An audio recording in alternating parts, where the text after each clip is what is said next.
Yes.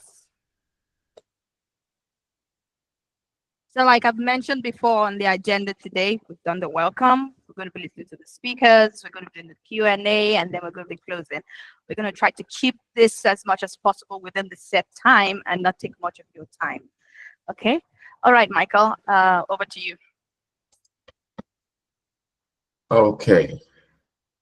So our first speaker, we know he's a global service manager and a platform owner for ServiceNow, and with over 10 years experience in ITSM, CMDB, and digital transformation. We have him here to make a presentation on making CMDB work, aligning CMDB with CSDM for process maturity. So he has led multiple end-to-end ServiceNow implementations across industries and actively mentoring Africans in the diaspora, transitioning into high-paying technical roles. Richie is also a licensed IT trainer, PeopleSat ambassador, and a recognized speaker in the ITSM community.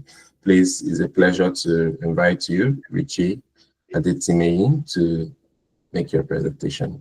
Thank you for coming here, and we hope we all enjoy this beautiful presentation of his. Over to you, Richie. All right. Thank you so much, Michael. Thanks, Tosin, for having me here. It's a pleasure to be a speaker in this event. So do you want me to share my screen, or you have? Sure. Yes, please. Yes. You can share your screen. Let me. All right. So let me go ahead and do that real quick. Sorry, guys. The reason I have to turn off the camera, I have so many things going on around me here. Helping the children to do a few things. Yeah. All right. So let me go ahead and share my screen. And let me know once you're able to see my screen. All right. Can you guys see my screen? Yes, we can. All right. Yes. Awesome. Okay. Okay. So today I will be talking about ServiceNow CMDB and how ServiceNow CMDB is so powerful, right? Leveraging CSDM to support the business, right? So as you all know, we are all in the management or in the art of business. That's the reason, IT really exists. So I will help everyone on the call to understand how you can unlock some benefits of, ServiceNow CMDB and leveraging CSDM, to help the business get exactly the value that they really want. So here is my agenda. I'm going to go through this really fast so that way people can ask questions and I can address your questions. The first thing is what exactly is ServiceNow CMDB? There are tons of CMDB out there, right? But ServiceNow CMDB seems to be one of the best CMDB. I mean, maybe I'm trying to be selfish. I would say ServiceNow CMDB is the best because I've worked with different organizations in the past. So what exactly is CMDB? CMDB, as you all know, right, is just a centralized repository. It's not just a data warehouse, but we're talking about that repository that helps you to have visibility into all those components of your CIs, the relationship and how they support operation. That is the way I define CMDB. Okay. Now, imagine your CI, right, asks you a question that, hey, how do we have visibility into, the applications that are at risk, due to an outage? So you start thinking about the visibility of, those systems or applications that you have in your environment. And that may sometimes be really difficult to see or understand, except you have a robust CMDB. Now, one thing that I always tell people is that we need to find out, why does CMDB really matter? It's not everybody, either in IT or in the business, that really understands why CMDB matters, right? So the way I help people to understand CMDB is that you just think of CMDB, as that business enabler, or look at it from, a company, or say your company that is a city, right? Let's say our company is a city, and you have all those systems, you have all those applications, servers, like buildings. Look at them like road networks. You have street lights, landmarks, all coming together, right? So your CMDB, you can refer to that more like your Google map as well, because it shows you the routes, or traffic or destination that you're going to, right? And so in this case, we bring it back to IT. We're talking about, the destination of helping the business to meet their needs, right? So without the CMDB, it's just like you're managing a city, without, that repository where you can really track or have visibility of the entire landscape in your city, right? So the CMDB helps you to kind of, connect the dots, right? So you won't know what roads that are closed, or which roads are under construction, right? And you can't even plan any new construction if you don't really have visibility into those services or CIs or components of your IT that are coming together to deliver the needs of the business. So you can imagine someone who is sick, right? And they have to rush that person to the hospital, right? So they can provide medical service. So there are multiple components of medical services that come together, right? That person that is sick is just like an incident, unplanned interruption. He or she does not care about the car that the family will use in taking him or her to the hospital. He cares about getting back to the good state of health, right? So that's the way I want people that are probably new to IT to kind of think about, CMDB, how CMDB really helps to drive the needs of the business. It's just like that light bulb, right? That helps the IT operations to continue to in the right direction. So from business perspective, right, your CMDB will really help, to facilitate that incident resolution, because it's providing the technician or service desk agent with the right information about what specific component of your IT that is broken, right? It's helping them to really accelerate, resolution as well. And so from change management standpoint, your CMDB will help you to really see the true impact of change, how you can really manage your risk, understand what component within your IT landscape that is being impacted by that change, or even disruption of service as well. So then from leadership standpoint, which is key, right, for some of the leaders that might be on this call, right, your leaders will have that insight into, different systems, business applications, how they are tied back to the business objectives, right? So that way they can make data-driven decisions. That is very important. Okay, so I want us to kind of ask ourselves a question. Is it possible, right, to really build a city or build a car, right, without a plan or without what I can call blueprint, right? So this is where your CSDM comes in, right? So many organizations have their own data model, but this, we're talking about ServiceNow CSDM, which is a common service data model. And what this does, as you can see on my screen, is that it gives you that 30,000, feet view, top down, where you can see within your business landscape, not just IT, but is giving you that visibility, like two sides of a coin, right? You're seeing what a business is looking for, and you're also seeing what IT could have, to support the needs of the business. So that connection is what CSDM helps us to kind of put together in terms of framework or blueprint.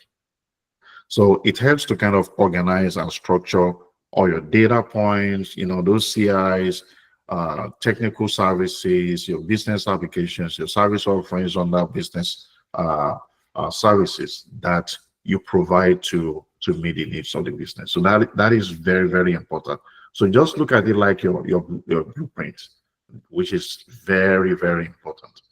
Now, for people that are new to CMDB or CSDM, I put this together just to help us understand, a simple way to leverage ServiceNow CSDM to address, the needs of the business. So remember, in your organization today, the business users don't care about, how you resolve their issues.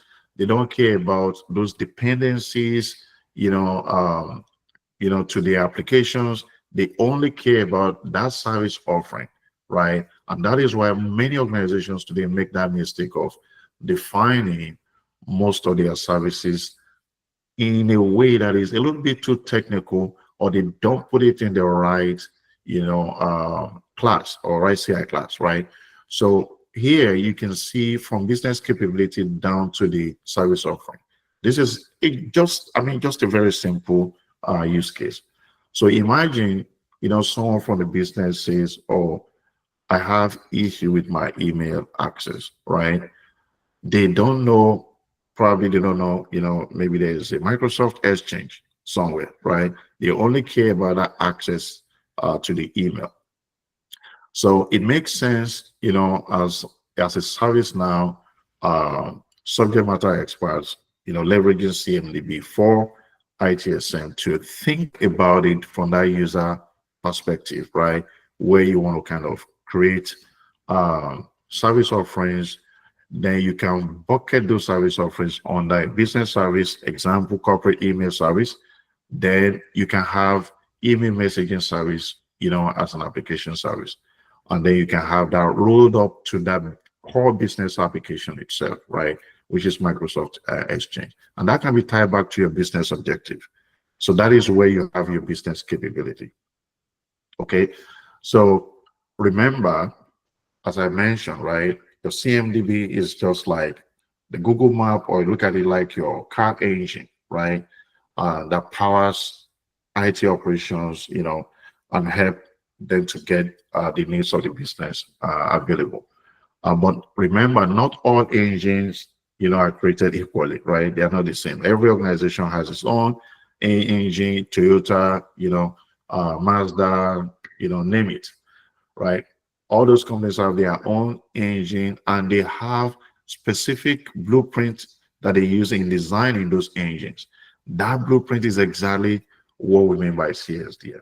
So please, for some of us here, start thinking as you engage in different ServiceNow implementations, right, that relate to CMDB. Think about it from CSDM standpoint. You don't have to boil the whole ocean. You can start small. So it's all about crawl, walk, and run, right?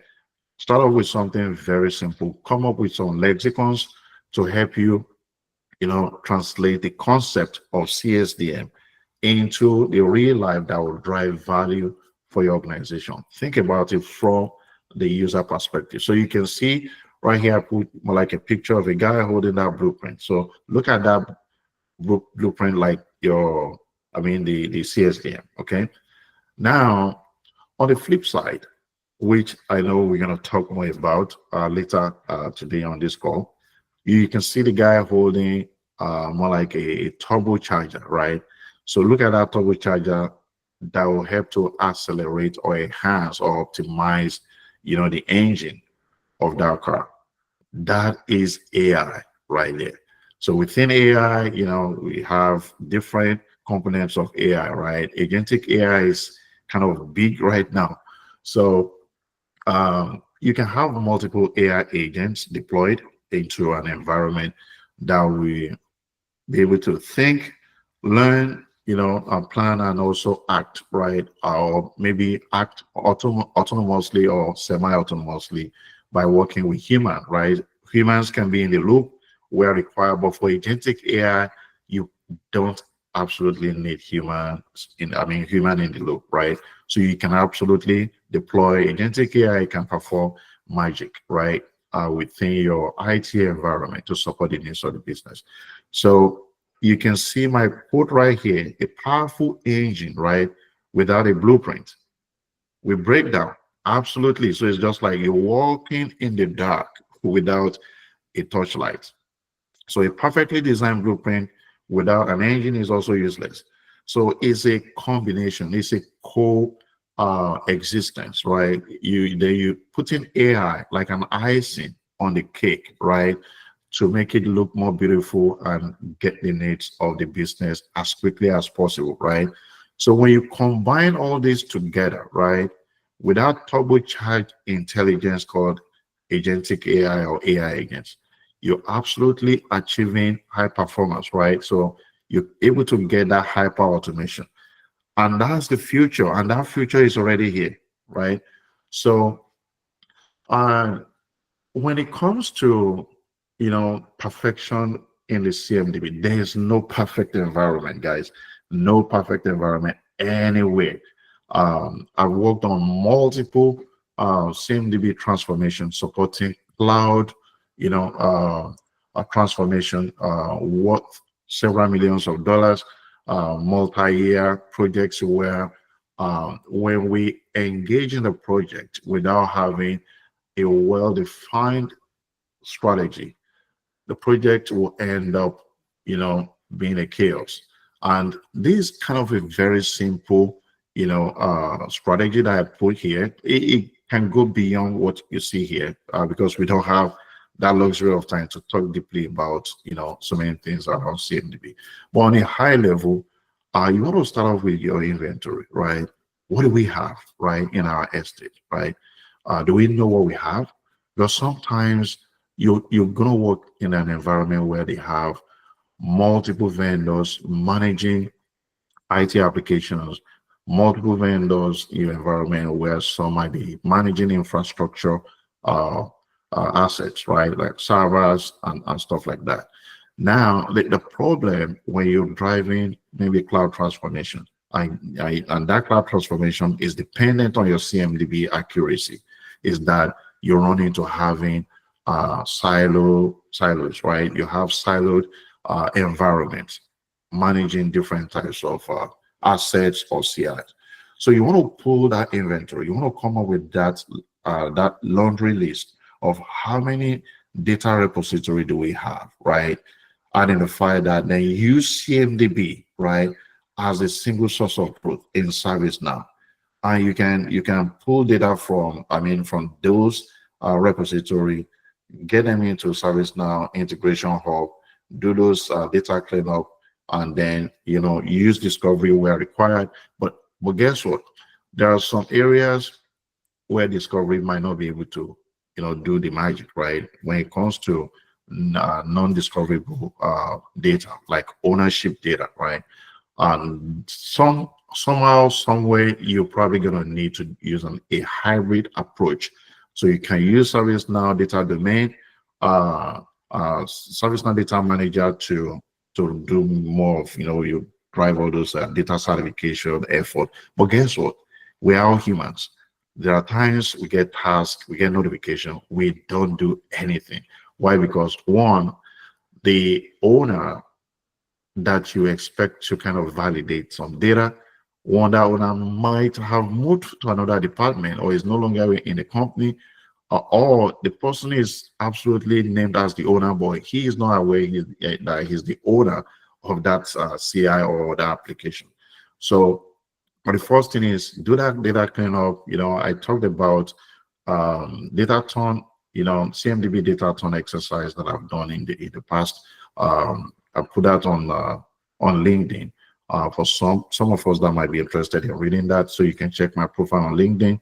I know Tosin will share my profile later with you guys, or you can just check me on LinkedIn and you can see some of my posts. So then build relationship. Building You can find relationship. the link in the chat, everyone. If you need to follow him. Okay, yeah, thank you so much. Yeah, thank you. So then the second step you want to do is building relationship. ServiceNow can automate that, right? Service mapping is there, discovery is there. Um, you can use that to know how things connect, right? You can identify with your ServiceNow CMDB health dashboard. You can see your completeness, correctness, and compliance. You can identify stillness and all that, right? Orphan CIs, and you can use those insights to make decisions, right?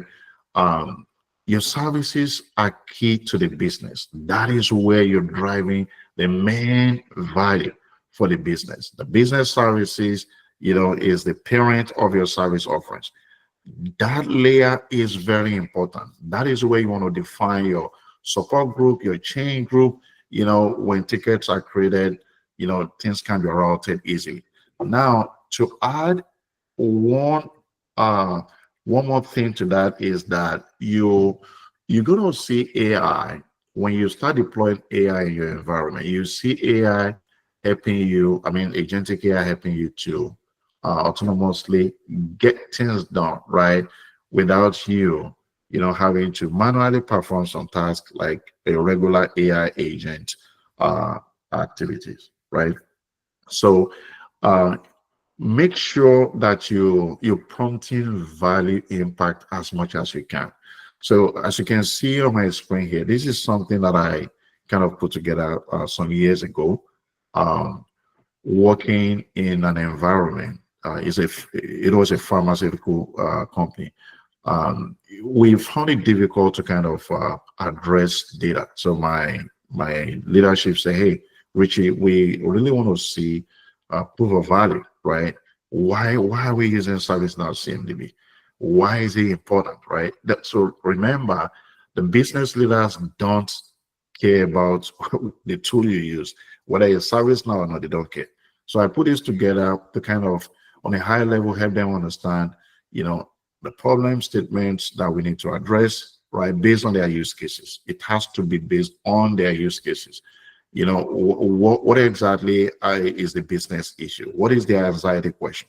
So guys, kind of giving you this, you can use this type of template to prompt value. So that way you can identify use cases from problem standpoint, the solution that you think you need to start addressing, then the value that that solution will bring to the organization, especially to the business, right? And then the insights. What exactly will the leadership like to track, right? When we have, what does success look like to them, right? When we have CMDB, when we have CSDM, what is it that the leadership would like to track, right? They want reduction in change failure rate as much as possible, right? They want, faster change impact assessment. You can use ServiceNow DevOps change velocity to automate approval, right, of change, where you connect CI/CD pipeline. You can integrate GitHub or Jenkins with ServiceNow, right, to automate a lot of things. So these are the powerful capabilities in ServiceNow. Then here I put the top three mistakes that I see a lot of organizations kind of make. You want to avoid these three mistakes. Many companies treat the CMDB, right, like a data warehouse. We can just dump in our data in the CMDB. But guess what? CMDB is beyond just a data warehouse, right? Most times, people ignore the ownership and governance of their CMDB because they just feel, okay, well, it's a repository. There's a need to have a continuous improvement, right, in your CMDB, and that requires governance. So when I say governance, I mean real governance, where you have like CCB, configuration control board, right? You have representation from the business, different business units. You have representation from the core IT network team, server team, database team, from the cloud infrastructure team. You have representation. You can set up your cadence maybe every month or once in a quarter, but you want to make sure that in the beginning, as you're crawling, make sure you have more meetings as often as possible. Then when you get into that steady state, then you can roll back into, okay, let's have it maybe in quarterly basis. Now, what the governance is going to help you to drive is that it helps you to, identify what area of business is lacking in terms of using data to make informed decision, right? Because you have to create that alignment between IT and the business. Ensure that nobody introduces anything into production without going through the right process, the right channel. Michael, Michael is a project manager. So Michael, you and Tosin can also reflect on this, later on.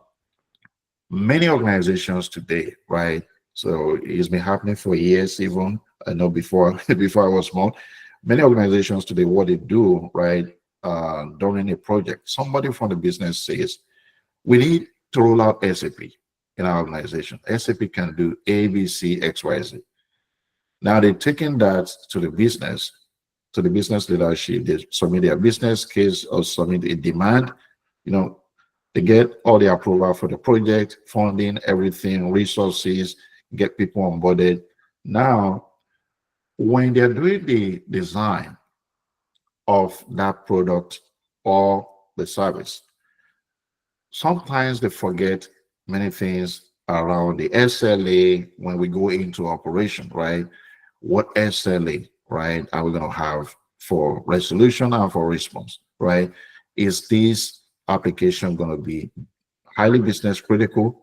In the pharmaceutical world, there's something we call GXP, right? So it's just like you have SOX, compliance, or you have PCI, and all that, right? Different industry with its own regulation.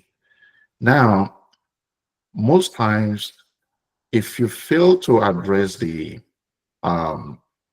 what's it called again? If you fail to address the SOW, right? That's service statement of work, not SOW in ServiceNow. So I'm talking about the statement of work. If you fail to address or review the statement of work to ensure that the right service commitments are defined, the moment you get into operation is going to be reactive. So you don't want to be reactive. And guess what?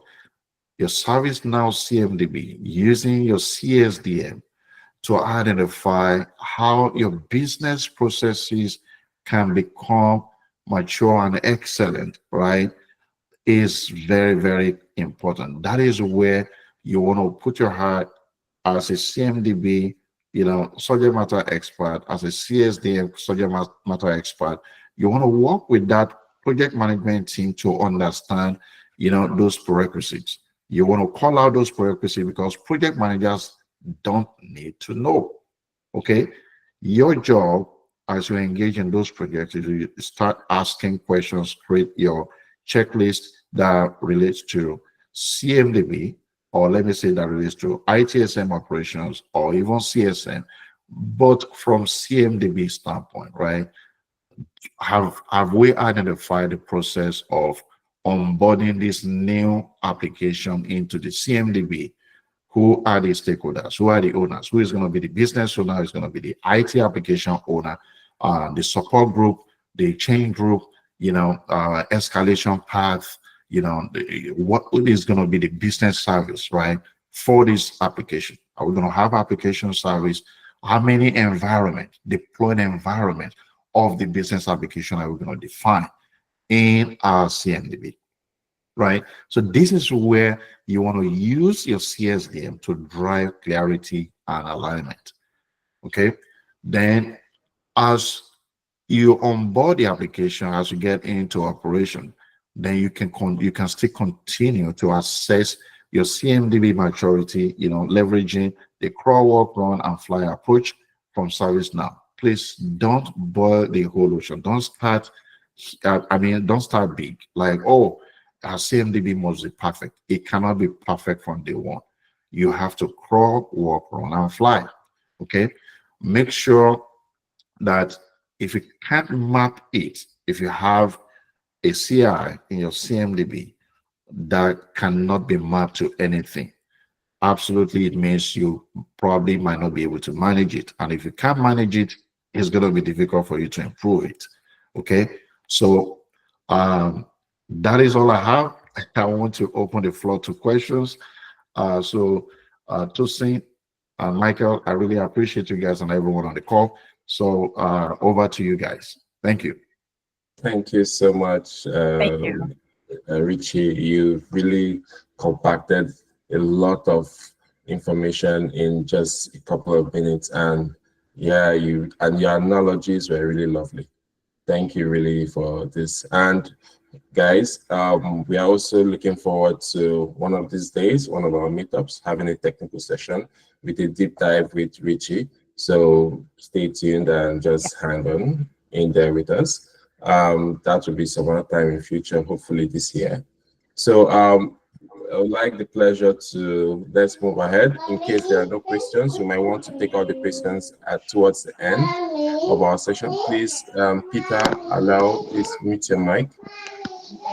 And please, we could just keep up the questions we have maybe towards the end.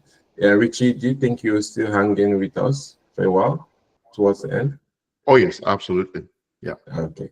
All right. Thank you. And without wasting our time, and let's moving on with, since we are still in that wavelength. Our next speaker is going to be Tosin Ogunshola. He's a senior product manager for ServiceNow with a focus on Agentic AI. This equips him with the insights to lead conversations around intelligent automations and process excellence. He's also a champion digital upskilling for African students and connects them to great opportunities. His work sits at the intersection of innovation and technology and social impact. Without speaking a lot of English, please, I would like to yield the mic to Tosin. Thank you, Michael.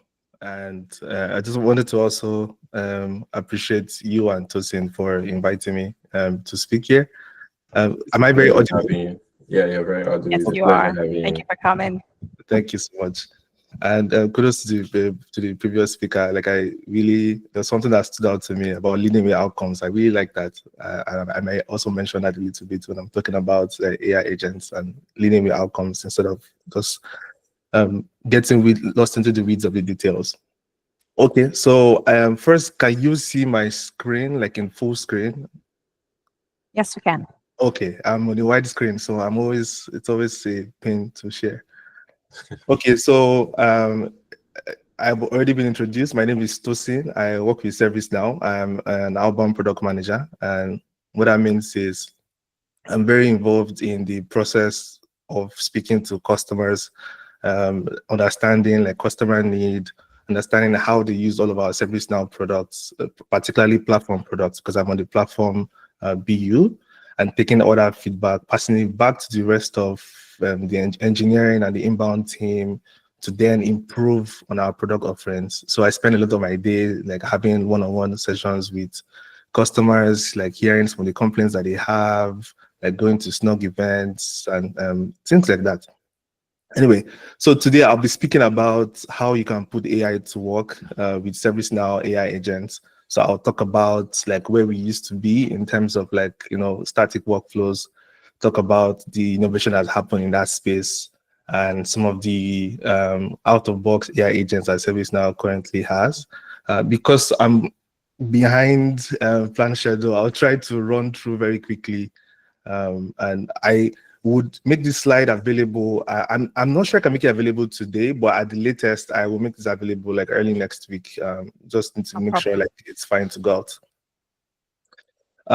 Before I go further, so we usually have this safe harbor notice, and the idea is some of the things that I mentioned may not already be in the current ServiceNow release. So let me be future speaking about something we're going to implement later along the line.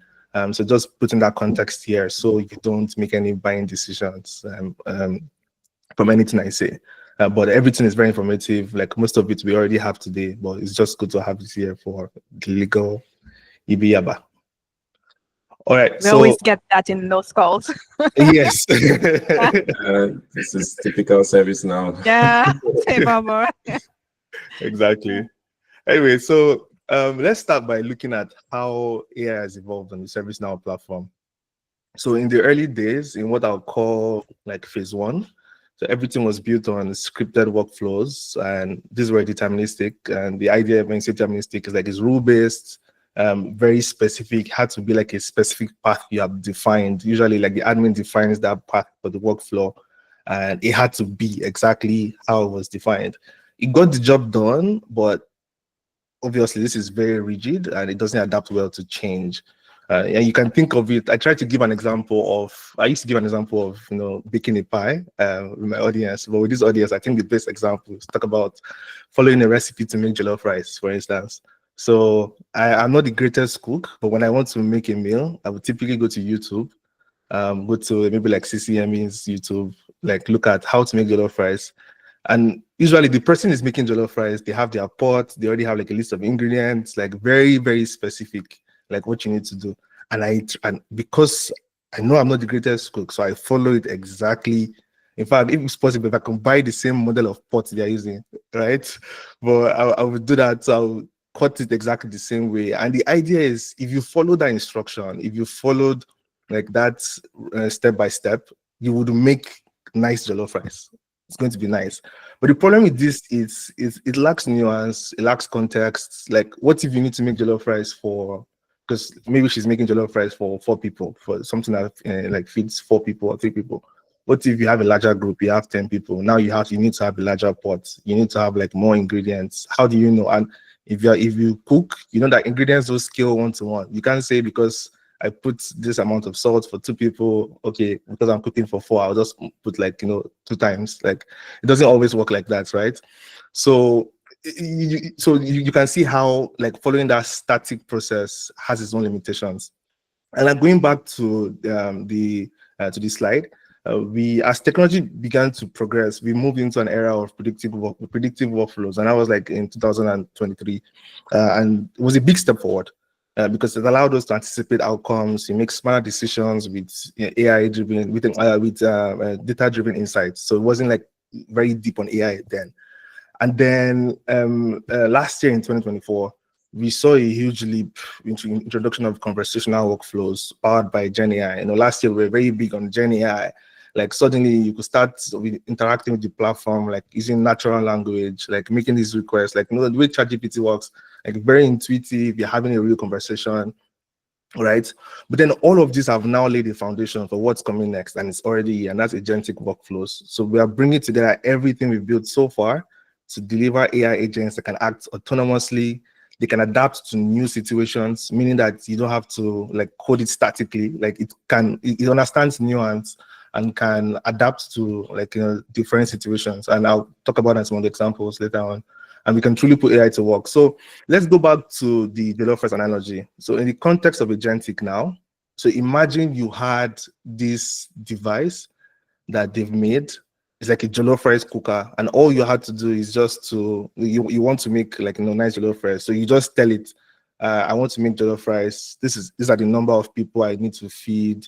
Maybe some people have allergies in the group, and it just figures out how much ingredients should go into the pot and all of that, and then makes perfect jollof rice. That's agentic AI. So let's dive in deeper today and talk about what that means and how ServiceNow is uniquely positioned to help you harness the full potential of agentic. All right, for this next slide, I really love these animations, by the way. So for this next slide, we'll talk about how ServiceNow is uniquely positioned to lead in this new era of AI. So unlike a lot of our competitors in this space, we do not just wake up and be we want to build agentic AI. Oh, this sounds good. This is the next thing. But it's actually the result of a steady evolution, like from those traditional rule-based workflows that I mentioned earlier, because ServiceNow is very great at workflows. Like everyone knows ServiceNow for workflows. And then we moved through that predictive, sense like Gen AI. And then with AI agents, it now allows us to put that icing on top of the cake. The real strength of ServiceNow approach is that we're not just like an AI company, we're actually a workflow company. And that means ServiceNow's AI is deeply embedded into workflows and empowers every part of a business. So it's something you already have. You already had ServiceNow for like ITSM, for HR, all of that. So now we're putting AI on top of that, and it's now supercharged in quote.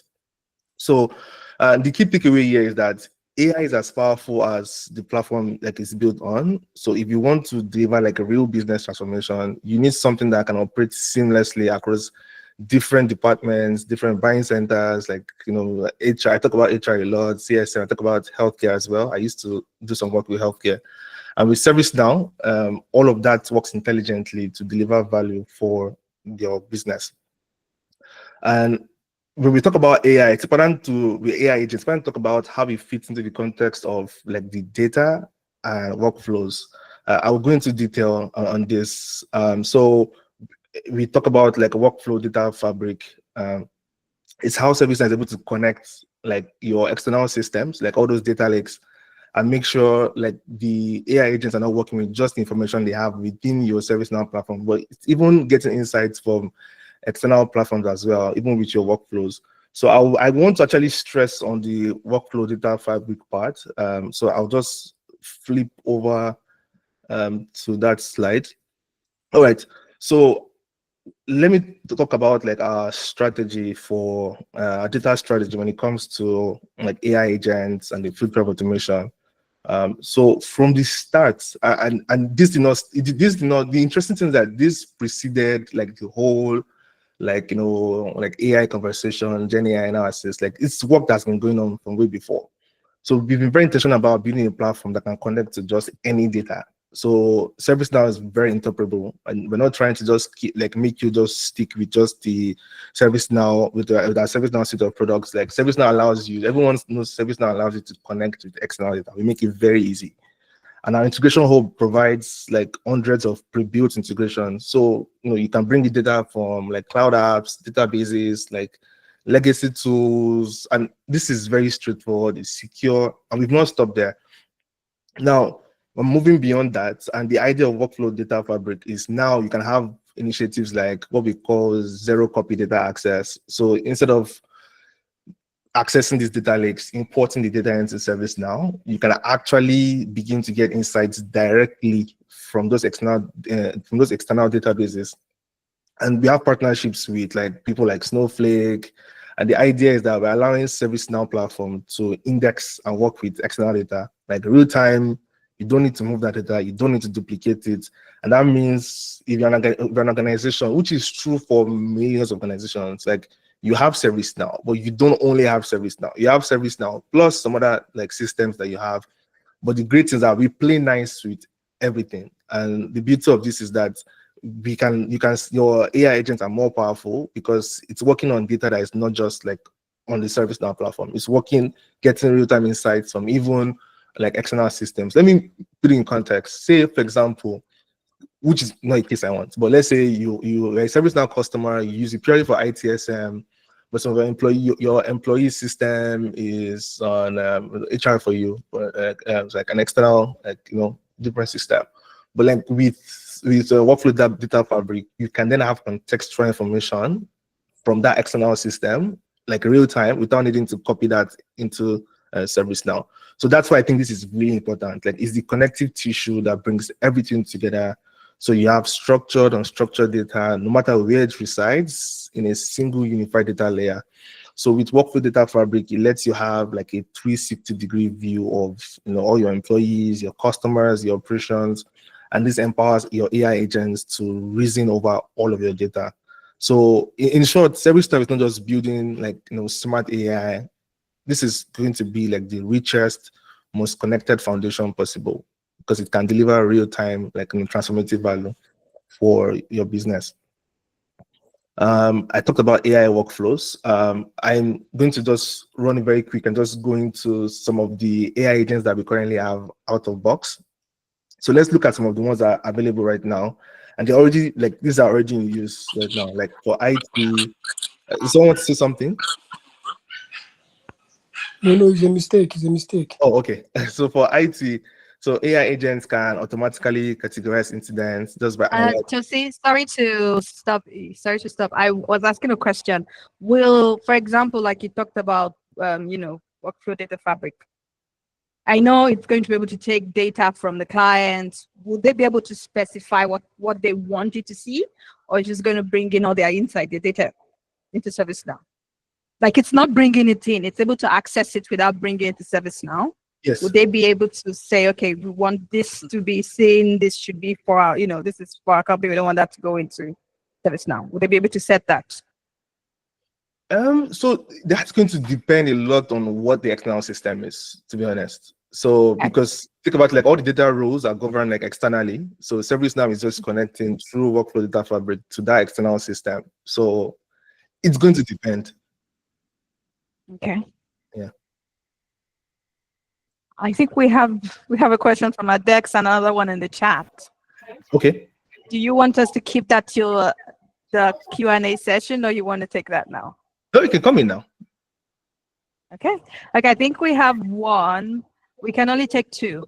So let's take the one in the chat, which is, does your agent system give us access to the NPL system for added customization, or all your NLP systems are strictly defined? That's Samuel. Does someone want to come off mute and ask that directly? Like, Yeah. just some more context. Samuel, yes. Can you? Yeah.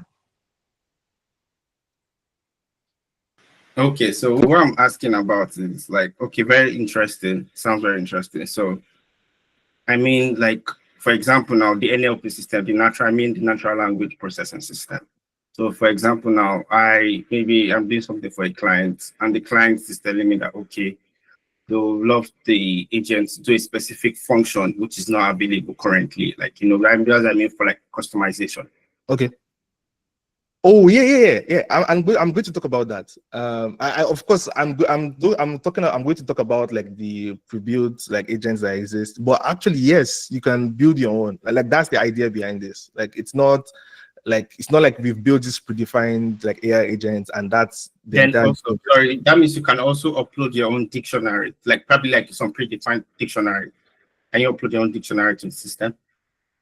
Like when you say your own dictionary, are you talking about like the LLM? Okay, for example, now we have different types of businesses. Okay. There are some businesses who are in finance. We have different industry. We have businesses who are in the oil and gas. So there are some predefined words or data or keywords. Let me just say keywords that are being used. So does your system give that opportunity for that to be uploaded onto it? So in the process whereby when the agent is being trained, it can actually pick up data from the dictionary. Oh, I see what you mean. So that I think that question like ties to what's the LLM powering this, right? Is that correct? Sorry, come again. So Yeah, go ahead. Yeah, sorry, Tosin, I just want to kind of chime in there. Yeah, sorry. Yeah, this is Richie. I'm sorry I'm driving, but I want to quickly chime in there. So, yeah, ServiceNow has what they call word corpus. Okay. Word corpus in ServiceNow is a functionality within the LLM solution that allows a customer, regardless of your industry, to define your own, kind of create more like a scope dictionary, so you can have your own dictionary or vocabulary specific to your industry, and then you can use that, as part of your solution in LLM within ServiceNow. So I don't know, but that's the way I interpret your question. Does that make sense? Yes, it makes perfect sense. Yes. So it's kind of like the same thing, All right. syntax with virtual agents, isn't it? It's not the same with virtual agents, because if you think about virtual agents, it's not it's in that conversation window. Like it's not very adaptable, like out of that context that you defined it for. But you can think of like an AI agent, like if you've had to walk through, let's say for example with Delta, like an airline, and you're trying to walk through like the process of like say like rebooking or something. Like if you look at the current capability of VA, it just doesn't, like, it can't completely give you that experience, like give you like all of that context, like perform all of the actions that are required to complete that process. And that's why it's very different from like current like VA implementation. And it's more than VA. Because so VA is just one, so if you think again, like VA is like, so you're chatting, having this conversation with it. Also remember that like with agents also, it's not also what's like direct interfacing. There's also like behind the scenes also, there's like rerouting flows, like creating new workflows, like from on the fly. So it's way beyond like what we currently have with VA. Okay, guys. Just not to the flow of let's finish up first and then you can ask questions. I know you're all excited to ask questions, but so Tosin, you can run through. Let me run through, because actually I was aiming for a cutoff at exactly 12 p.m. For me, but yeah. So let me run through. I'm going to send my my LinkedIn. So I like to speak to, particularly if this is like in the chat. Direct feedback. Like I like to have like one-on-one. If you use ServiceNow in your day-to-day and you had like some thoughts on like what's different for you or whatever, like I love to have that chat. Like yeah. So I'll repost your profile in the chat again. Yes, please. Okay, right, thank so you guys. I described some of the agents that currently exist for ITSM. So for CRM, for example, there are agents that can streamline like your cases, like triage, like what typically you need somebody to do to categorize like incidents and whatnot. So, but AI agents can do that now. So it can handle like routine customer calls, like routine customer like emails or like requests, and escalating them to human agents only when it needs to. So that's another difference again, VA. So it's like it's trying to resolve this completely for you. And then only when like it looks like okay, this kind of resolve, then it passes it to the human agent. So it's freeing up time, letting like your actual agent, like actual human agents to work on like much more complex customer issues or stuff that requires direct communication with customer. I actually took out some of the slides earlier because I thought it was not really contextual for this setting. But we've had like customers talk about like how they've replaced like how like say like for example like 60 to 70% of their like inbound requests that typically will go to like a human agent, like it's now passed off through this, and then that's helping like the agents to actually now handle like high impact cases that actually is going to save them like a lot of money. So you see what I mean? So instead of like having this backlog of cases and they're not working with, they are able to prioritize and work on like the most critical ones because like there's an AI agent that is doing all of that already. So let me move to the next slide. Okay, so let's walk through a practical example of how ServiceNow AI agents are currently transforming IT operations. So let's imagine you're an IT service agent. Like in the past, when a new incident came in, you would have to read through the description. You have to try and figure out what the issue was. You have to identify which assets are involved. You have to decide what team to handle it. And that process can be slow, it's prone to errors, especially when incidents start to pile up. Now with AI agents, the entire process is automated. So as soon as the incident is logged, the agent can analyze the description. It can automatically categorize that incident. It can identify any affected assets, linked to the requester. And this means like the incidents are diagnosed and routed accurately to the right team the first time without any need for like a manual intervention. And the result of this essentially is that your team is going to be spending a lot less time triaging, and they are actually solving like actual pressing issues. It's a better experience for your IT, better experience for staff, better experience for like end users and everybody. It's a great example of how we're currently using these AI agents like for some customers like right now. And that one that comes to mind is with CRM. So think of it like when you are trying to. So let's look at this context. So we can when a customer case comes in, it can analyze like what the case history is. It can then meaning that it gets like, so a new case comes in, it can see like, was there anything related to this beforehand, and then can provide a clear summary for like an actual human agent. And so this means that like that agent can walk through this without having to dig through like historical records. So again, I like using the flight example because I always have like a big headache with like airlines. So imagine like I have a complaint with Delta. I'm trying to change my flight or whatnot. Yeah, speaking to if it's like a regular like agent process, I speak to the person, they don't have enough context of what has happened before. Maybe I've had a conversation with somebody like, some prior to that, or like so even if they wanted to do that, because let's say you had an implementation right now that allowed you to, so you allowed the human agent to be able to access like what's all of the historical interactions with that or touch points with that customer. They still have to go in there, read that. It's hard to do all of that like on the fly. But with an AI agent, it can automatically do that, like, and then give the human agent like the right context, so they don't have to go through all of that. And the agent now formulates a plan, like actually formulates a plan, and this is how to resolve the issue. And it seeks approval from the human agent. So that's another part where I really like our implementation of AI agents. You can decide to not let the agents just go on a whim, especially when it's sensitive issue. Say for example for HR. Like it will highlight like what the processes are involved. I would update this table, I would do this, and then you can now put like a tick off, a sign off, and be like, yes, then it just does that in the background. And it can like execute all the steps involved. It can generate detailed case notes. It can close out the case when it is completely resolved, and it can communicate that outcome to the customer and share like any other background information. So essentially, these are like two cases that are currently like in product. Like we actually have customers like doing this and have like real-time feedback on how they're using these AI agents. And I mentioned earlier, you can actually, so this is the out of box. We're going to be releasing some more like into the rest of the year, and also you can actually develop your own AI agents. So I'll just end by talking about how to get started. The AI agents are currently available for ServiceNow customers that are on Pro Plus SKUs.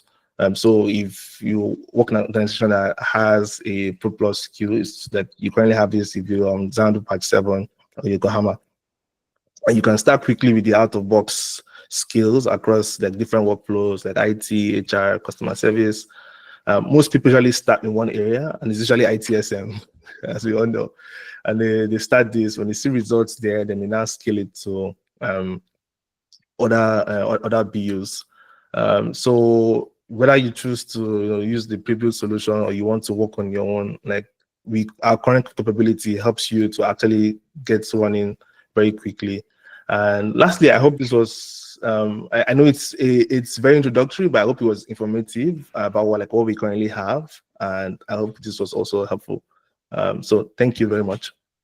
Yes, thank you, Tosin. A lot of people are queuing up for questions, even including myself. So first, Bishola, can you ask a question? Yes, Tosin, this was very compact and very informative as well. Thank you. Tosin, Bishola, Don't worry, we have two Tosins in the house. You might be confusing. So Abiola, sorry. Abiola, are you still raising your hands for your question? Are they still raised, or has it been answered? Okay. Or we can go to the last Okay. session, then we can take questions. Okay, I'm here. He's here. All right. Yeah. Well done, everybody. I really appreciate everything I've been hearing since.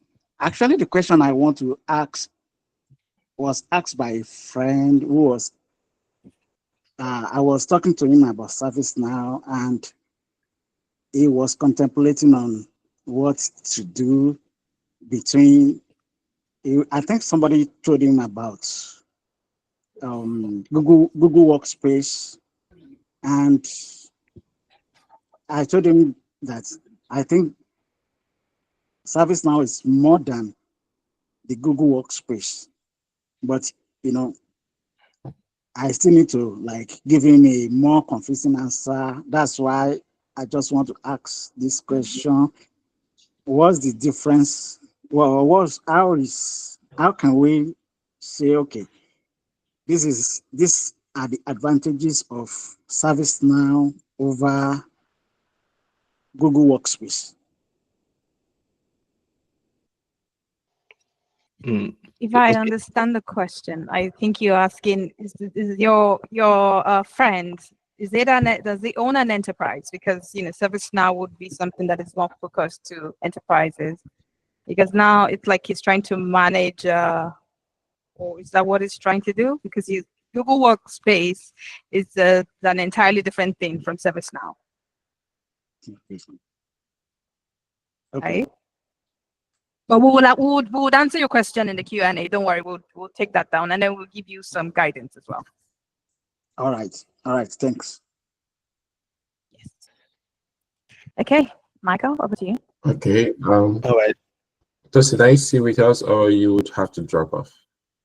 I'm sorry, I would have to drop off. Okay, my wife is traveling today, and I need to see her to the airport. So okay, if you have to drop off, one question for you from myself. Well, how can one get to see the service offerings of ITSM Pro or ITSM Pro Plus? I've been looking for that, to see the service offerings of those, especially ITSM Pro and ITSM Pro Plus. when you see the service offering, so like everything that's covered under that SKU, is that what you're saying? Okay, so that's a conversation I'm usually like. It's usually like the accounts like essays that like have like more information on, because like we don't work directly with like what goes into what. Also, I've also seen cases where customers have like very specific agreements that like special conditions where they have certain entitlements that are not like regular out of fear. So I think it's more like an account. It's more like an account essay that can answer that. Are you trying to ask like what's standard? Like I can look for that and see like this is like a standard, like what you should expect. But the best route to go is like it's not going to be company specific, and the SC can answer that. And if you need to, I can connect you with an SC. Okay, I'll reach out to you on LinkedIn for that as well. Okay. Thank you very much. All right. Yeah, thank you for taking your time off and having this conversation with you. And of course, hopefully in future, we'll also be having more deep dives with specific speakers like Tosin as well. And as I also mentioned with Richie. So stay tuned, and thank you, Tosin, once again. Yeah, thank you very much. Yeah, so we would like to move on straight ahead to our next speaker. And yes, I also like to be third person in our trio in the ServiceNow Nigeria Meetup. His name is Emeka. Let me give him the mic to introduce himself. Hi, Emeka, are you yeah, can audible? you hear me? Can you hear me? Yes, we can hear you. Awesome. Thank you very much. I have to sincerely apologize for coming in late. I got held up at the train station, and they can't really tell how these things goes. So I was able to come in at least for 12 minutes late. So I apologize for that. So I'll introduce myself here. My name is Emeka Chiazor. I'm currently working for the NHS and also working as a contract staff for Customizer. I'm majorly in ServiceNow ITOM space. That's where I've actually decided to pitch my tent. So I was actually in and listening to Richard, and I would need to probably have one-on-one with him to ask him some personal questions. So, Richard, I know you're driving. I just needed to ask just one question, because you mentioned you've been in a lot of ServiceNow implementations, and especially when it comes to, hazardous CMDBs. So I needed to ask, for a CMDB that has gotten to probably highly populated let me say up to like 20 to 30,000 CIs, and they've done that to that level, and they've not actually started the working process of CSDM. How do you reconcile the CSDM process for that particular CMDB? That's what I just wanted to ask. Thank you very much. Yeah, I love that question, Emeka. Can you guys hear me okay? Yes, we can. Okay. Yeah, so the first thing you want to do, so assuming you have 30,000 CIs in your CMDB, let me say really clustered into different CI classes that are not the appropriate CI classes. The first thing you want to do is you want to do something like close to like data tone exercise that I mentioned. And how do you address that? You want to first identify your operational CI classes, which you know that ServiceNow refers to as principal CI classes, right?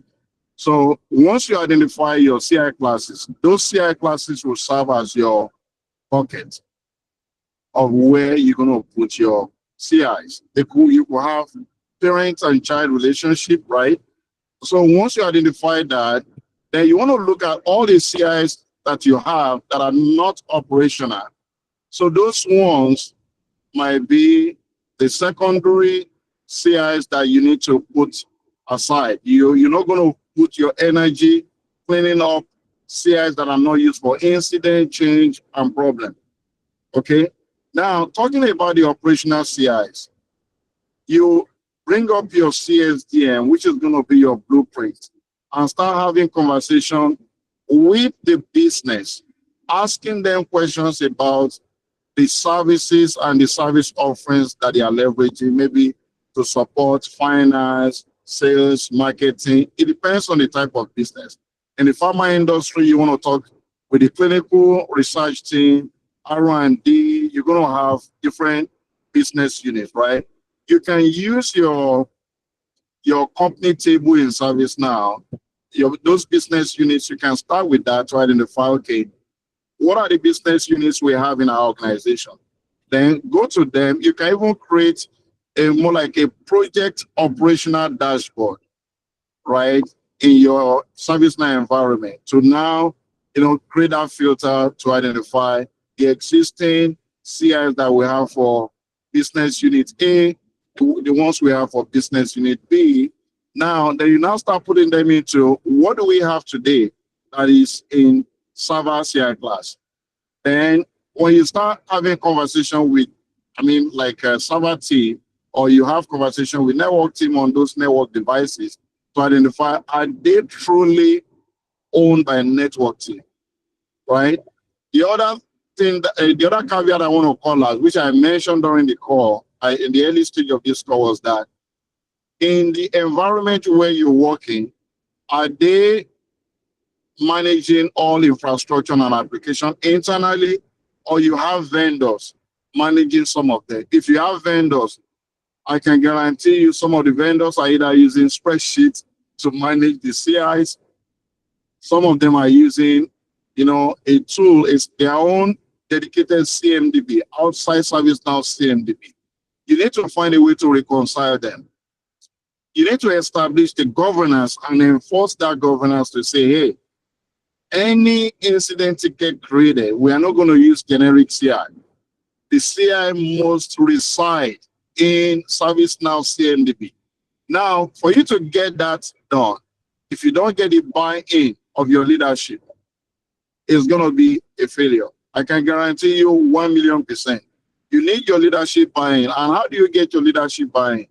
You're not getting leadership buy-in by just telling them that we need all these operational CIs, we need to clean the data, non-discoverable data like assignment group, support group, change group. No, the leadership does not listen to that. The leadership wants to hear about the value, the cost that they are spending, right, maintaining a chaotic CMDB environment. That is how you're going to sell it to the leadership. You're going to tell them, if we have our operational CIs in the right CI classes mapped correctly to the applications that they are supporting or the hosting business applications, these are the value we're going to get from that. One, we're able to drive compliance easily. Two, we're able to identify errors quickly to prevent, high risk, impact to an environment during change. We're able to prevent outage from happening, right? When you're able to establish those values, that is when you get that buy-in from your leadership. Then you can now set up, like the pattern that I mentioned. Hello. Thank you so much. I love that response. Yeah, Thank you thank you so very much. much. All right. Yeah. So Emeka, let's meet. We can have a side talk. Of this call, and I can give you some insights on Yes, what to do. I'm going to contact you privately so we can go on with this. Thank you very much, Richard. All right. Thank you. All right. Thank you, Richie. Thank you, every other person that has been on this call since the beginning. I'm sure some of you that are new, and some of us, as we have various levels on our journey in ServiceNow. And just to give a quick recap on where we are and what we are actually doing. We are talking about Agentic AI, and yes, our first speaker gave a very good expose and on high level actually, and showcasing that CMDB is the blueprint. It's like the source of truth in the whole ServiceNow ecosystem. It's the one source of truth, so to say. So with that said, for us to build a good agentic AI, we need our CMDB to be solid and to be foolproof. That's like our foundation. And Tosin came in with, okay, this is one of the capabilities that has the life cycle of how AI has evolved in the ServiceNow ecosystem with some new capabilities. And yes, as Richie just mentioned shortly, that with AI comes governance. And that leads us to our next speaker. And her name is Onyinye Anthony. And she's going to speak to us on understanding the basics of ServiceNow governance. So with her wealth of knowledge and strong background in the legal environment, and also hands-on experience as a ServiceNow engineer at Adamore Bank in UK, I believe she's well equipped with all the foundations with law, deep understanding of governance and all its accountabilities. So I'll yield the mic to Onyinye. Onyinye, please speak to us. Thank you. Yeah. Hi, everyone. Good evening. Can you hear me? Am I clear now? Yes, you are. Okay, so, yeah. Thank you all so much for having me. My name is Onyinye. I started off as a legal practitioner. I practiced for there about 3 years before I moved to HR and then platform management. No, I'm not going anywhere. So, so today, let me share my experience. It's been an amazing journey. I've just been learning, relearning, and learning more.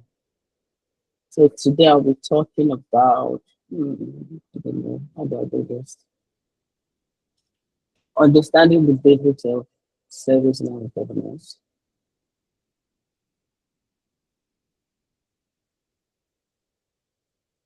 I don't know, my screen, I'm not so conversant with using Apple products. I can be a bit headed, but I'll just stay from there. Yeah, today I'm just saying anything. Okay. Yeah.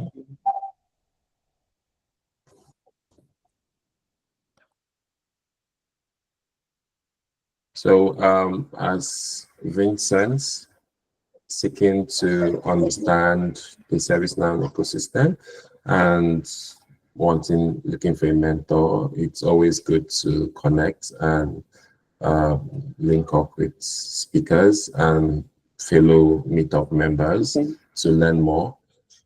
Okay, all right. Yeah. So today I'll be a bit fast because we are way behind schedules. So what is ServiceNow?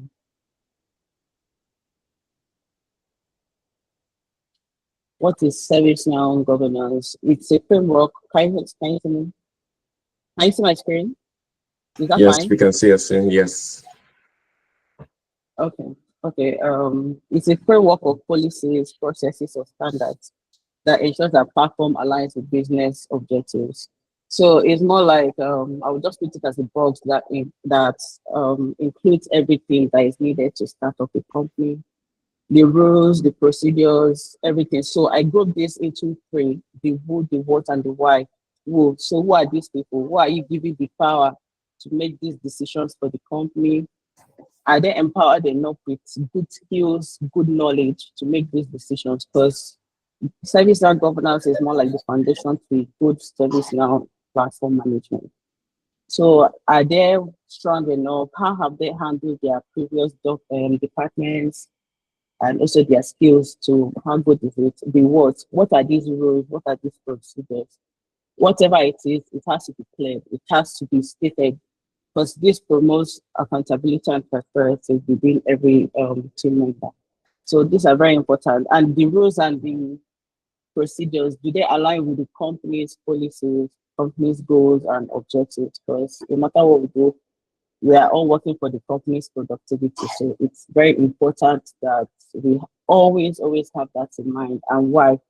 Like I said, do they align with the company's objectives? Are these very important to maximize productivity and all? So I would say that ServiceNow governance is not a destination, it's a journey. Journey in the sense that we have to keep improving. Where are we? How do we improve? How do we get this? What are we missing out? Everything. Should we include these? Are these rules very flexible? Because most times we tend to just focus on one policy or rules without evolving. So it's very important that we keep track of our progress in every company. And second slide, key components. First, to establish a good governance in any organization, ServiceNow governance. First, we have to create a governance framework. This includes the processes, the policies, the standards. Are you dealing with the change management? How do you want this done? The ServiceNow, how will the end users use this? It's just very important that everything is stated. It can be a book or a brochure or the knowledge base for people to read. It should be accessible to everybody, both the end users, both the admins, both the developers. It's very important. Also, the second one, the governance board. Who are you bringing in? To strike a balance, it's important that you have both the technical and the business skills together. Most times we tend to focus on just the technical side of it, but striking a balance will help to bring in ideas from both the admin sector and also the IT sector. The best practice, like I said, is to involve people from different departments in the organization, the IT, the HR, the sales, customer service, whatever it is that you have in the organization. It's important that you have different heads in the department. That way also you are striking a balance between technicality and business idea, business skills. So it doesn't just fall on just the IT aspect of it. So it's also important to address that too. And also feedbacks. Feedbacks, like I say, is very important. Where are we? Are we doing good? How do we improve? What should we add? What should we remove? All of this should just be stated when you are doing this. And also when you involve people from different representatives in the company, you get ideas from different departments. Okay, so, customer service, we want ServiceNow platform to serve us like this. We want this included in our maybe forms or the incident management, problem management, whatever it is. Also, the roles and responsibilities for the admin, the developers, end user, everything should be stated.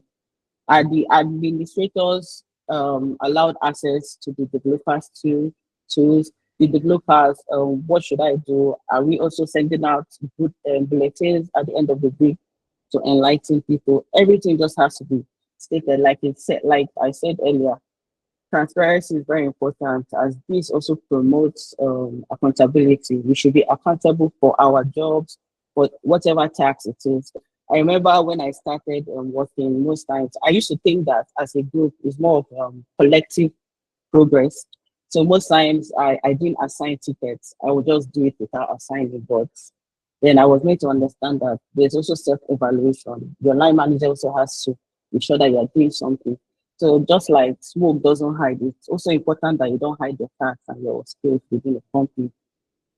We should always okay, this brings accountability and effective decision making for the roads. It's just very important that everything is stated to avoid clashes within it. The third one, processes and procedures. How do you want the workflow to work for you? Do you want when a ticket is raised, it goes just straight to the group without going to the line manager? How do you want the customization to be? Whatever it is, everything just has to be stated for everybody to read.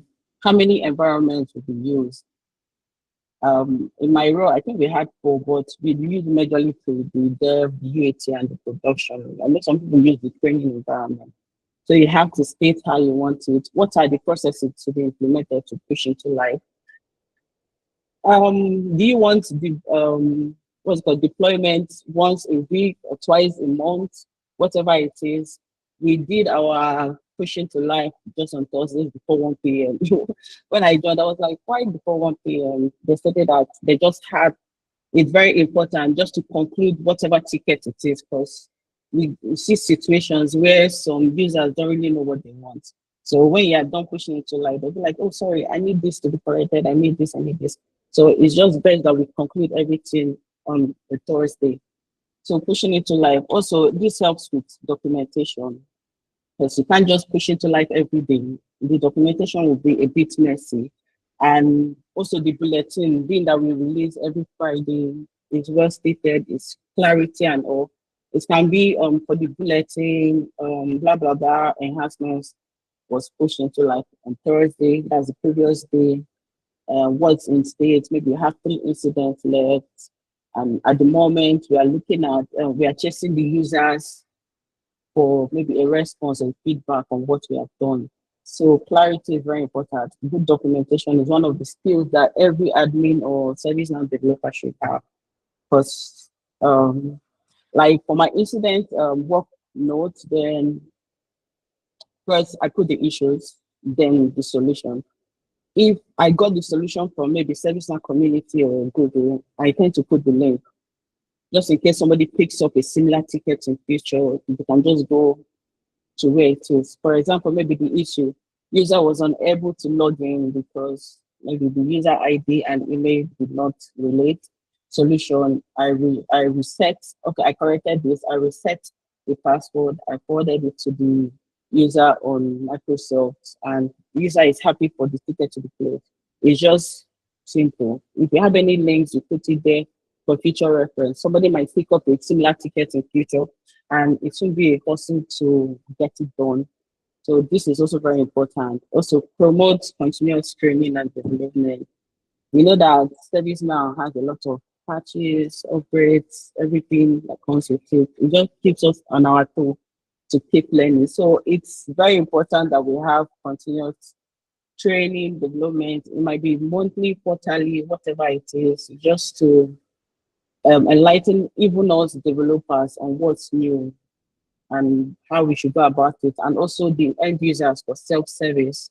Because I think I had some situations where service tags, just access to maybe group access, was lodged in incident tickets. So it was something we just had to keep.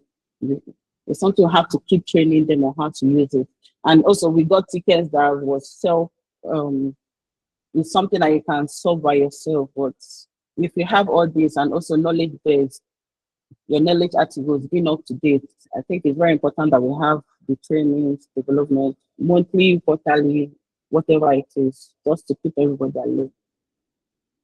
And next, pros and cons of ServiceNow. I'll just take one or two of these. One of the pros, to improve user experience, ServiceNow self-service, knowledge base, to read articles on how to resolve some issues. This is just very important because of speedy solutions. And one of the cons, I would say,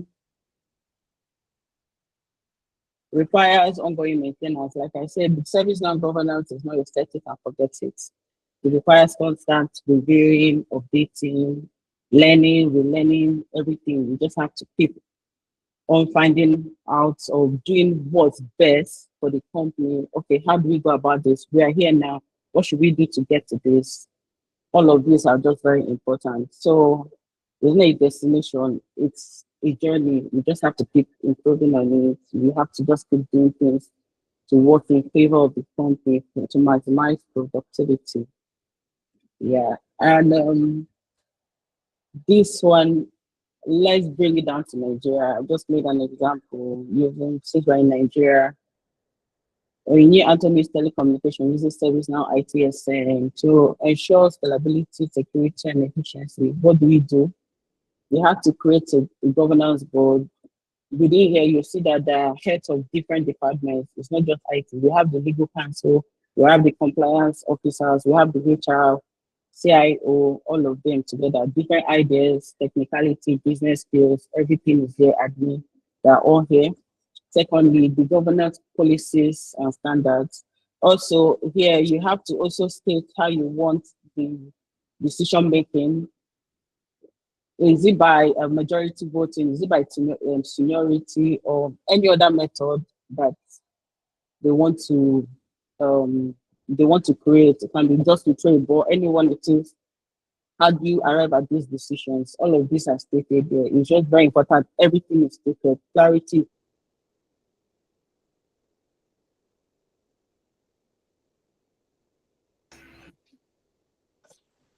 And yeah, seems you're kind of.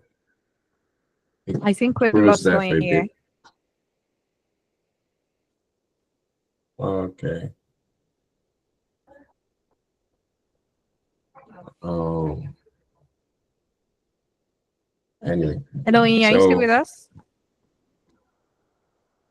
Or maybe she's trying to reconnect. possibly. So I believe she was talking about governance board. That's one of the things that's always asked for, and it also helps getting clients, senior executives buying. And yeah, including the governance I think policies and standards. another thing around that would be when you have implementations for people, that client to be able to carry it on, you need to set up like the center of excellence, right? So this Yeah. is more like these are people who will continue that way. When a project is implemented, it doesn't stop with you just closing out the implementation. They continue with the practice that you set. I think we've lost her. I think it will be connection issues from her. So can we take one question before we have her back? Any questions?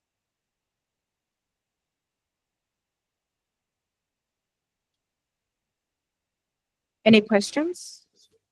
1 second. Do we have any questions in the chat? Yeah, Promise. Let's ask. Okay, we have a question from Promise.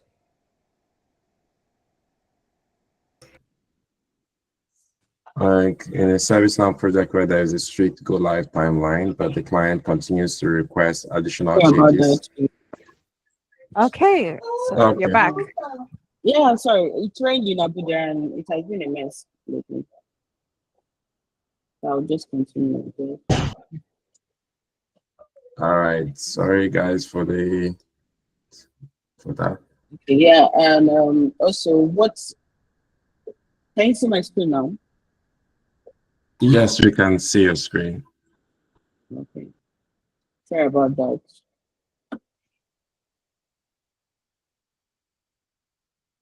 And also, okay, yeah, the authorities to look out for, since it's a telecommunication company, they meet the NCC for communication, since it's telecommunication, CBN for money regulation, FIRS for tax, remittance, NIS if you are employing expatriates to work.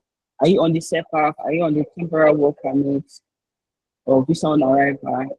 And that's it. And also, um, it's important to, okay, like I said, it's important to involve people with both technical and business skills when setting up governance boards. I think I'm trying to be fast. ServiceNow governance is very important because it drives your transformation vision. Like I said, ServiceNow is not just a tool; it's more like a business transformation tool. It does everything in one box. So it's very important when setting up a ServiceNow governance in any company. You appoint people that empowered with good knowledge of ServiceNow or outside governance, whatever it is, that they have enough skills and experience to make good decisions. It's not just about employing anybody because they have ServiceNow or they have heard it. And also, you have to also check their self-evaluations and how they have been with their teams. I think with that, I'll round up with please. Thank you all so much. No worries, thank you. And Because they are way beyond. we love your slide 6. Can you put it up a little bit? Your slide 6. Okay. Yes. This is like the whole summary of an architecture of the whole of everything governance, basically how it works. And a newcomer can easily look at this and say, okay, this is how it flows.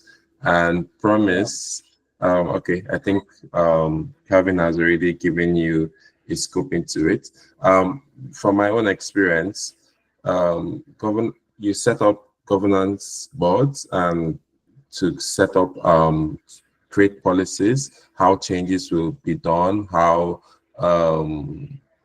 changes can be affected. These are the governance board itself, like sets the policy around the project, basically, so to speak, in the sense that, okay, this is how we're going to change. This is how we're going to do communication, basically, so to speak. So it kind of intersects as well with the project management of the whole system. So just that, I'll yield the mic to Emeka to continue with the questions. Thank you very much, Oye. That was very insightful. So we're going into the Q&A, and I have Valerie with her hands up. So Valerie, unmute your mic and go on. Okay, hi everyone. Thank you so much. This question is for Onye specifically, because she's basically doing what I have been trying to. My question is basically, how do you get into governance in ServiceNow? That is what my question is, because I have a background in operations in cybersecurity. I have my CSA, and I've been thinking of how to niche down and get into governance and service, especially being in Nigeria. So I just want to know how she did it. If she has like a roadmap that she can just tell me or tell us, whoever is interested. Thank you. Okay. Hi. I'm in the developer side, ITSM, but I think it's because I have a litigation background. Like you say, you have your CSA, that's okay. So it should be easier. After this, I did all this because of this public speaking course. I'm more of the ITSM developer side, but I think there should be a roadmap on the ServiceNow learning platform and their website for it. But you already have the whole foundation, the CSA. Yeah. I'm also looking at it. Yeah, I found it quite interesting. I was just trying to find out, being a Nigerian in Nigeria, how you're able to get in. That was really, yeah. I'm in Nigeria too. But thank you so much. I think honestly, I think from Valerie's question, Valerie, you're trying to go into that space to be to be somebody who is in that ServiceNow space. Yeah, the governance side. You need to take the CIS, and as well, you need to understand whatever data laws govern your current, whatever industry you're working in or that you'll be working on. Then you can specify. There is I think somebody dropped, Adex dropped it. There's the GRC module. There's the Yeah, IRM. that's me. I think there is the business continuity or something. You can go to Now Learn and take the course, and then I would advise you connect to people who you find on LinkedIn for a GRC. You can connect to them, ask them questions. Just try to, and then put your best foot forward. So it's going to be something that from Nigeria, you need to understand the laws as well, right? So and to understand that what are the things that should be followed during a implementation, which is why it's important for you to have the implementation certification for GRC that would take you through what exactly happens during implementations, right? Especially when they want to implement that module as well. So I would say you're going to find a lot of resources on Now Learning. You'll find some success packs on Now Create. I would hope you have access to that. So just check that out and connect to people, ask questions. Okay. Sure. Thank you. So Just to add to what Tosin has said. Onye's been based in the UK, so I know she's still freshly enjoying Nigeria again. she's been I based moved in the back. UK. I Yeah, moved back. she moved. She's one of the how do we call it? Not Japada. Japada. Yeah. Japada. So Valerie, Yeah, I just to moved add to back. what Tosin has said, there are various paths you can take to GRC, but being a total beginner, you could just try to acquaint yourself with frameworks, governance frameworks, and industry knowledge of governance itself, and try to take some courses. Sorry? Just wanted to state that I'm not a total beginner in the GRC space. I was just trying to merge it or get into like ServiceNow GRC. Okay. If that's so the you case, need to then take the CIS. Yes. All right. Okay. Thank you so much. You're welcome, Thank you. Valerie. Okay, any other questions? Please, if you have questions, just raise your hand and just unmute your mic. I'm checking the chat. No questions. So just to add for our listeners, especially those that are probably new to ServiceNow, most of the things that have been said today might be very, very strange to you. I understand. What you can do, we have a community on LinkedIn, we have on WhatsApp, and we have our Meetup group as well. So what you can do is join those communities and ask questions, and there's always somebody available to help. The ServiceNow Now Learning is currently free for everyone. You can register an account. The link is on the chat. You can register an account and choose the parts that best suits you after your research, or you ask questions and see. Ahmed, I'll come to you shortly and see the best part that works for you. So if you are new, ServiceNow Now Learning, the courses used to be minimum of $250, $300 to $500 on a good day. But I think ServiceNow is giving it for free, I think for the whole year, if I'm not mistaken. So we still have a couple of months to make use of. Yeah, so you still have a couple of months to make. The only thing you pay for is the exam, but the course itself. So just for you to have that foundational knowledge is very, very good. Everyone take full opportunity of the platform. The PDIs are always free, but the courses are very expensive, especially for ServiceNow to maintain. So from the benevolence of their hearts, they made it free for everyone. So it will be a very big service to yourself not to get on that platform and make a very good use of the opportunity. So Ahmed, your hand is up. Just unmute your mic and go on. Hi everyone. So my question is about and in our last meetup, Rasha Mosi was invited. So she's like, I think, the MD of Customizo. So I wanted to know why Nigeria doesn't have maybe a partner company, a ServiceNow partner company. And if it's maybe we're on some kind of list that we cannot start something like this, because I noticed on checking the partner portal, South Africa has 7 partner companies. So is this something that we can start? Maybe like there's a guideline to starting this. Thank So you. Ahmed, if we're going, Tosin will add to what I'm going to say, but I'm just going to talk on the surface level. If you're looking at the partner level, is majorly you looking at the adoption of ServiceNow in your in your country. So before ServiceNow will probably extend a hand of partnership, there need to be some interest from companies to adopt the platform. Okay, so we have very slow adoption rates in Nigeria. We are hoping that picks up in the near future. But for those that are just studying and coming into ServiceNow, there was a time when AWS was, a lot of companies in Nigeria use AWS. So it's opportunity meeting preparation. So it's not you probably going into something when it's already at its peak. So it's really putting yourself, prepared, and anything could change at any given time.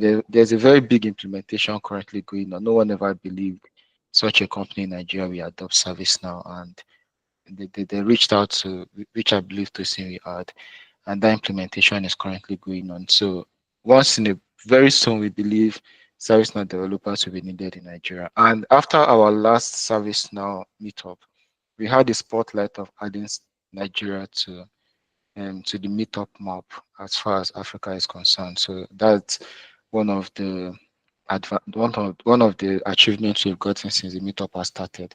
So we believe, as the words go out there and a lot of businesses begin to adopt ServiceNow in Nigeria, then we're going to have more of those openings. So for now, it's going to. Oh, let me just leave Tosin to just add to what I've said. Tosin, go ahead, please. Thank you, Emeka. You've covered some of the things I was going to talk about. Thank you. So, Hamad, right now we're seeing kind of like a growth, like not growth per se, but adoption in Africa. And when it comes to Nigeria, ServiceNow is still quite green. But for example, like Emeka mentioned, a particular customer which I can't name right now, we're actually implementing ServiceNow for them in Nigeria. And I'm leading that project as the lead business analyst. So I would say there is going to be more need for developers, VAs, people who understand ServiceNow when these projects start to spring up, because definitely when you implement ServiceNow for a client, you're not going to stay with them forever, right? Even if you're going to do managed support, you're going to at some point have to hand some things over to them. So we don't really have any partner company right now in Nigeria. But I know I've heard of a consultancy. I don't know if they are partners, but if you want to know about how to become a partner, you need to head to the ServiceNow. You might need to head to ServiceNow. I think it's what's that portal again?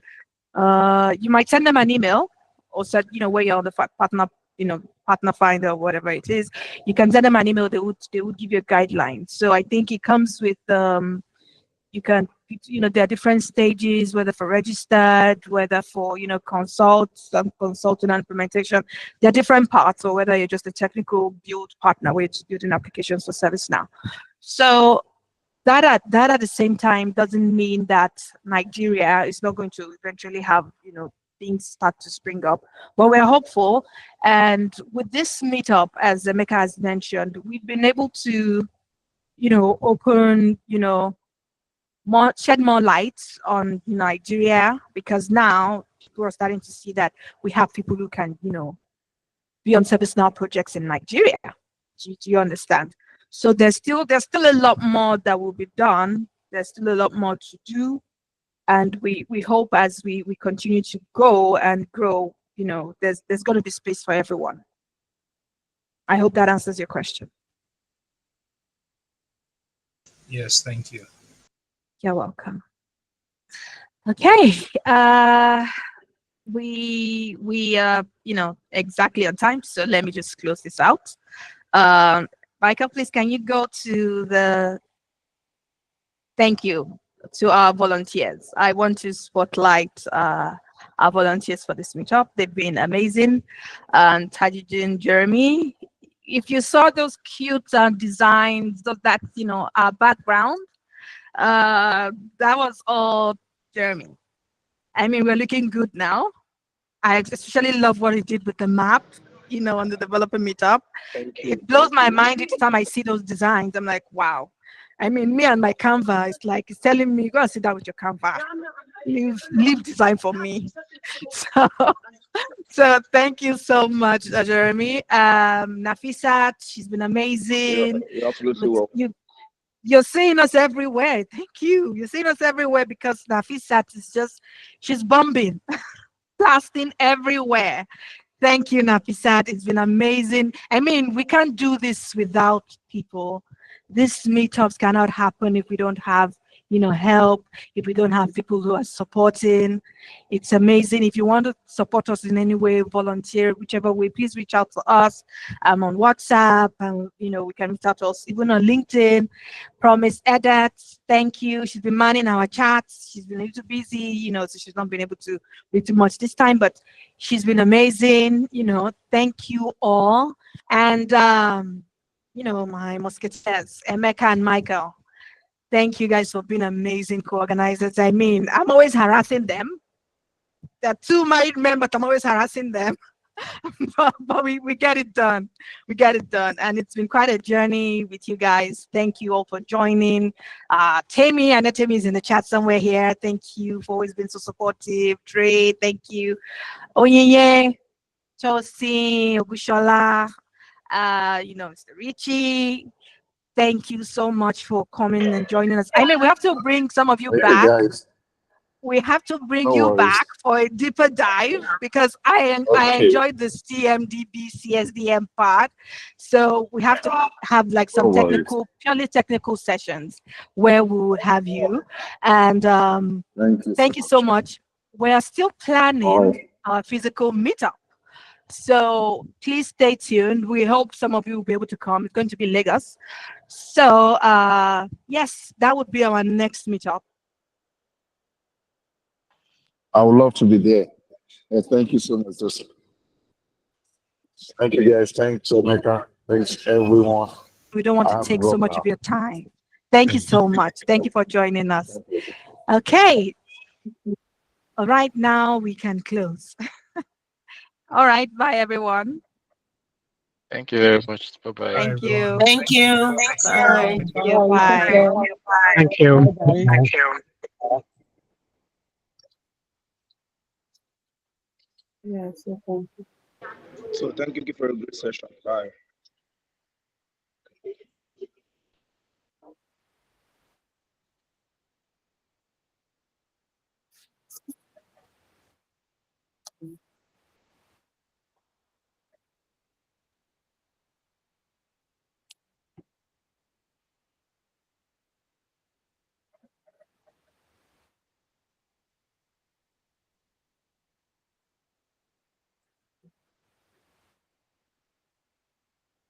Mm.